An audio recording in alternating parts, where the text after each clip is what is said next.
I need to tell you about the day I almost said yes. It was October of 1959.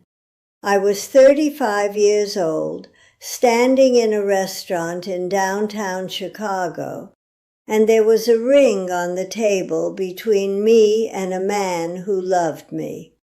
A good man. Thomas Chen, professor at Northwestern, brilliant, kind, the kind of man who remembered how I took my coffee and never once tried to change my mind about anything. And I looked at that ring, and I felt my mother's kitchen closing in around me. Not his kitchen, my mother's. I am Catherine Grace Whitmore. I am 102 years old, and I have spent every single one of those years learning one truth that took me 8 decades to fully understand. The loneliest place in the world is not an empty room. It is a full house where you have forgotten who you are.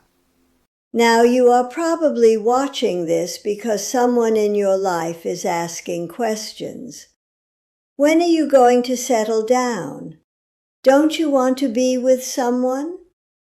Aren't you afraid of being alone? And maybe you are starting to wonder if they are right.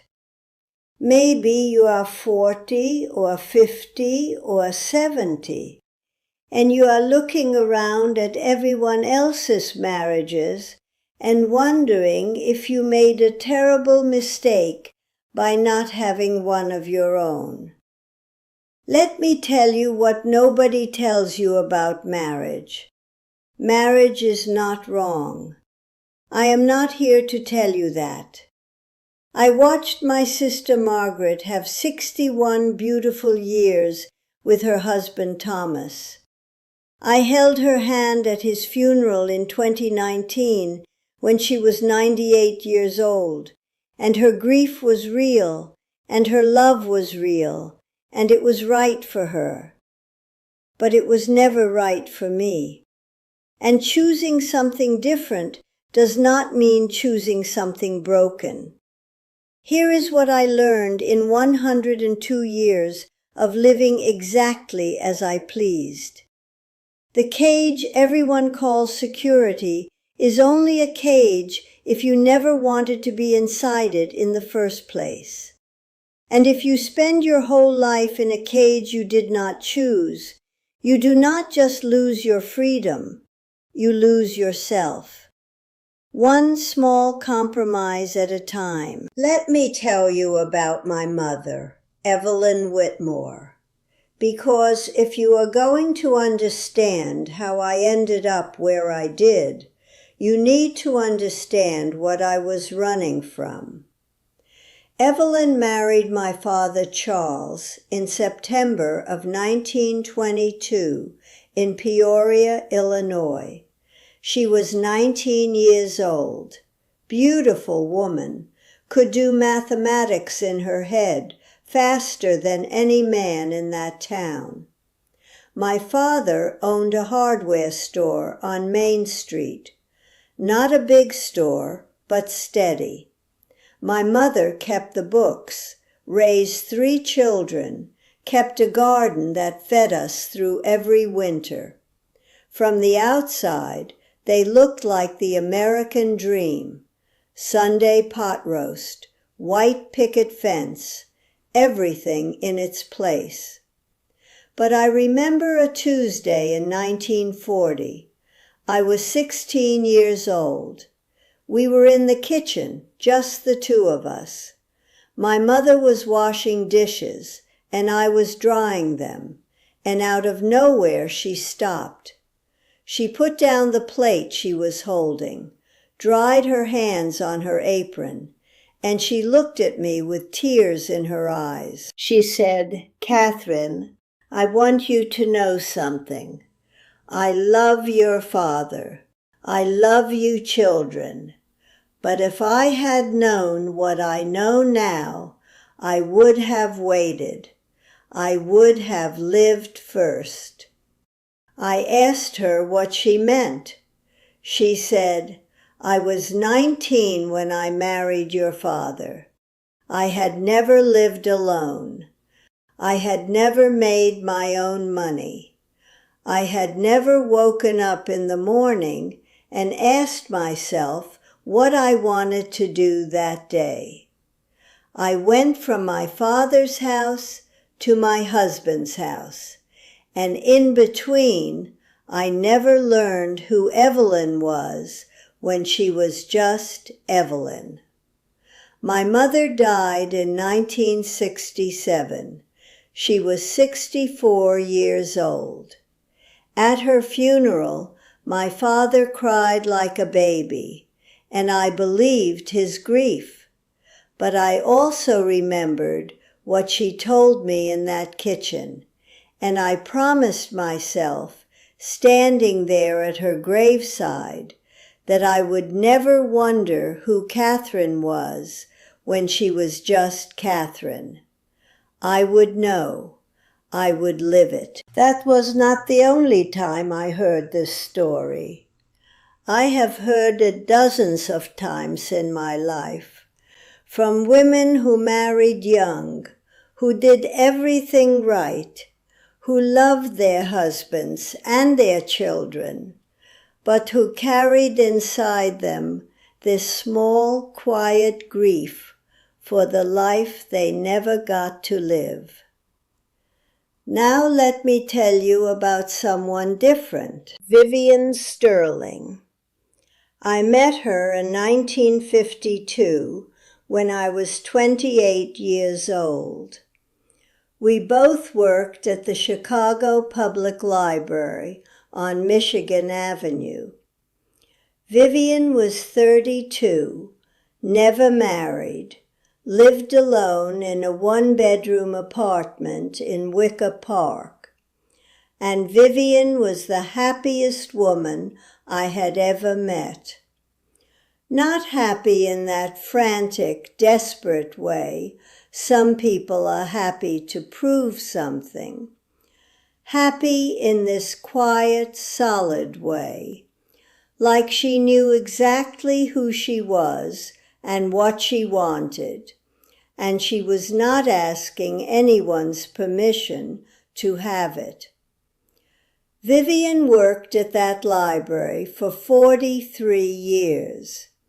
She traveled to Europe 7 times, something most women we knew never did. She learned French and Italian. She had a cat named Fitzgerald and a garden on her fire escape. She read 3 books a week for her entire life. When she died in 2003, at 83 years old, her apartment was full of people, friends, colleagues, the children of friends she had mentored over the years. I was there. I held her hand. And you know what her last words were? She looked at me and she said, "Catherine, I got to do everything I wanted, everything." No regret, no wishing she had married, no desperate deathbed conversion where she suddenly realized she had wasted her life.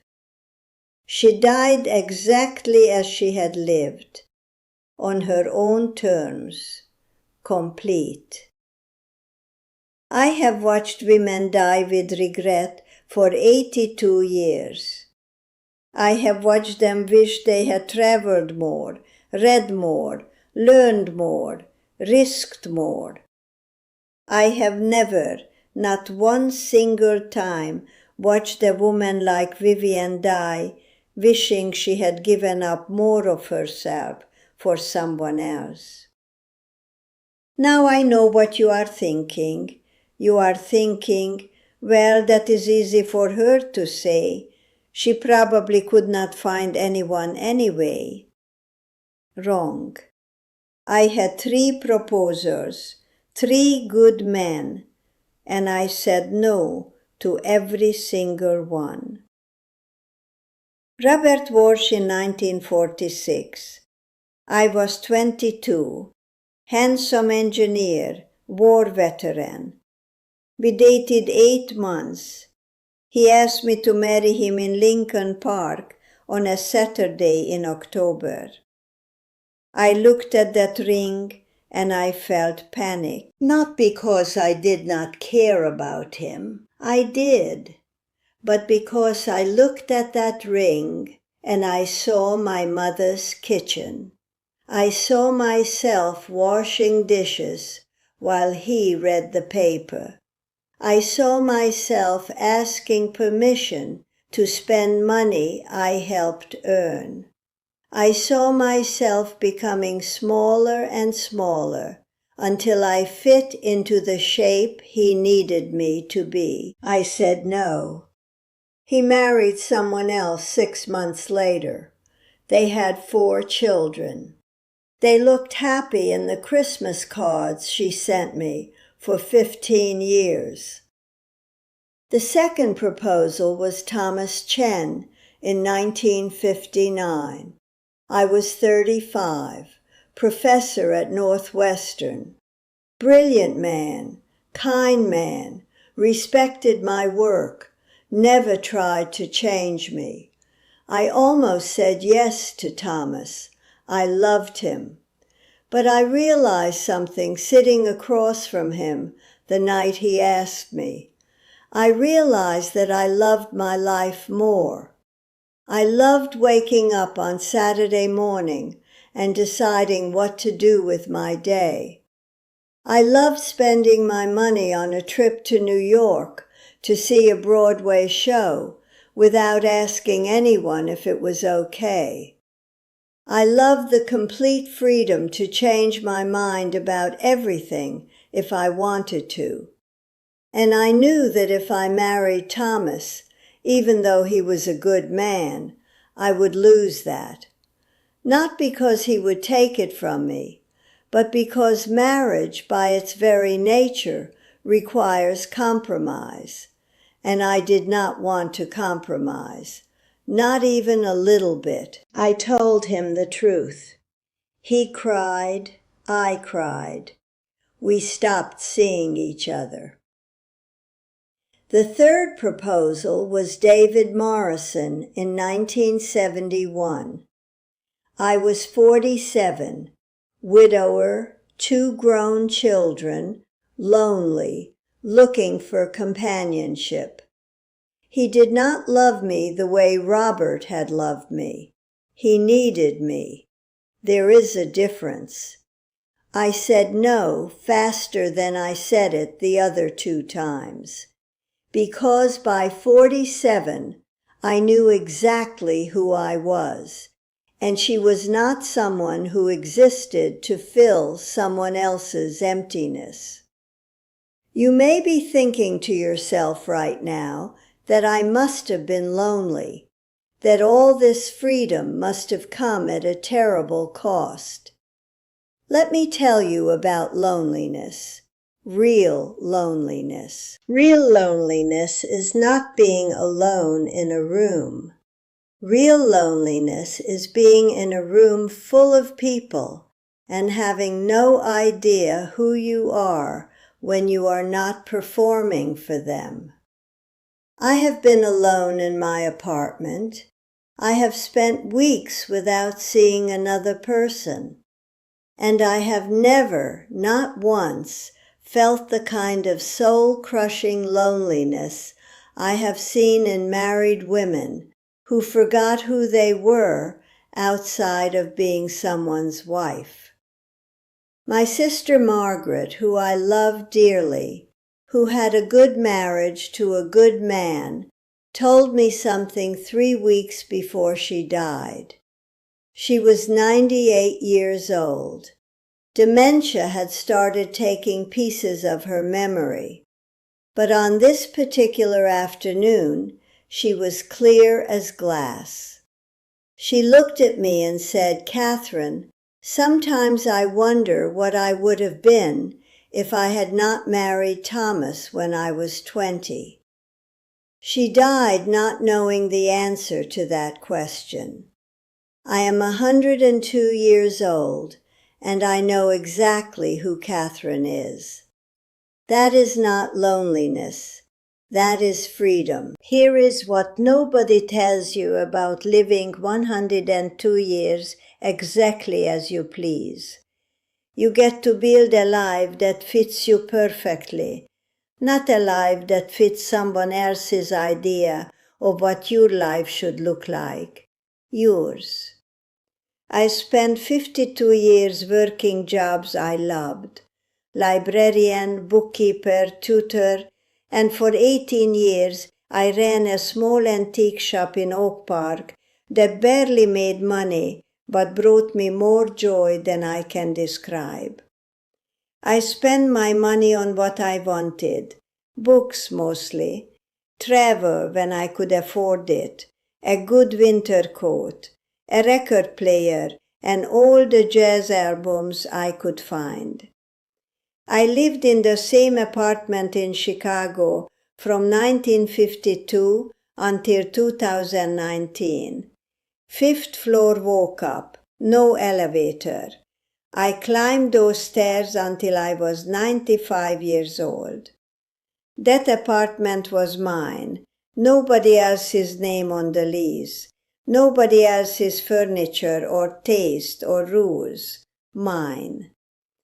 I had friendships that lasted 60 years.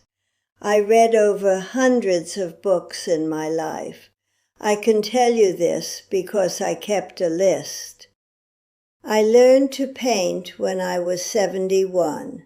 I learned to play piano when I was 83. Not well, but I did it.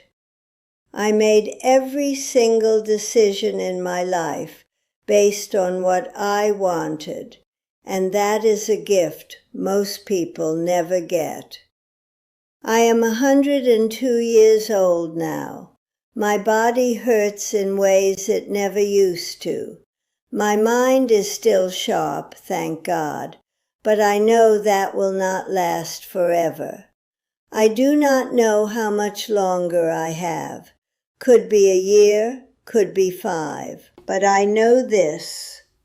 When I die, I will die knowing I lived exactly the life I was supposed to live. My life. Not my mother's idea of my life. Not society's idea of my life. Mine. You are sitting there right now. Maybe in your 30s or 40s or 50s, and you are wondering if you are running out of time to get married. You are wondering if you should settle for someone you do not love, just so you are not alone. You are wondering if everyone else is right and you are wrong. Let me tell you something. You are not running out of time. You are not wrong. You are not broken. You are someone who knows what they want. And what you want is not what everyone else wants. That does not make you tragic.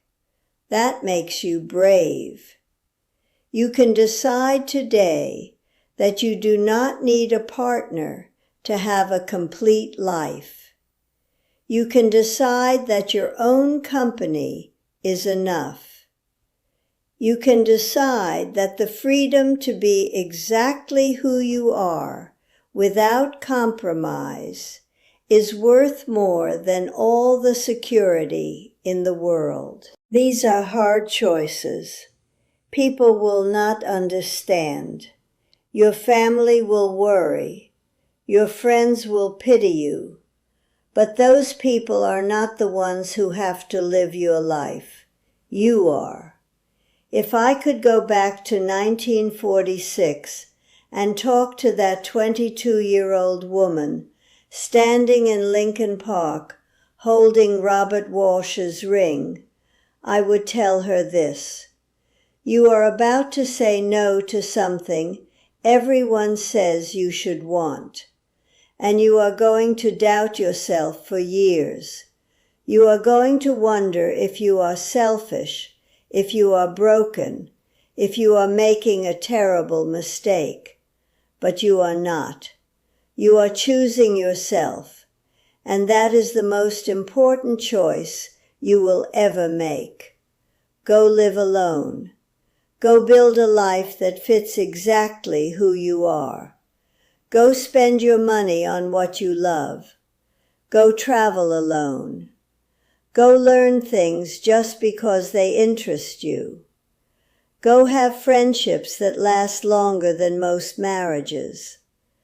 Go be the person your mother never got to be. And when you are 102 years old like me, and someone asks you if you have any regrets about never getting married, look them in the eye and tell them the truth. Tell them you have no regrets, not even one, because you will not. I promise you will not. Your life is not less because you are living it alone. It is not incomplete because there is no ring on your finger. It is not a tragedy because you chose yourself over someone else. Your life is yours, and that is enough. Now, if you will excuse me, I have a book waiting for me, one of the 100s I plan to read before I am done. If this gave you permission to stop apologizing for wanting something different, leave a comment, subscribe, and tell me your story, because maybe someone else needs to hear it, just like you needed to hear mine.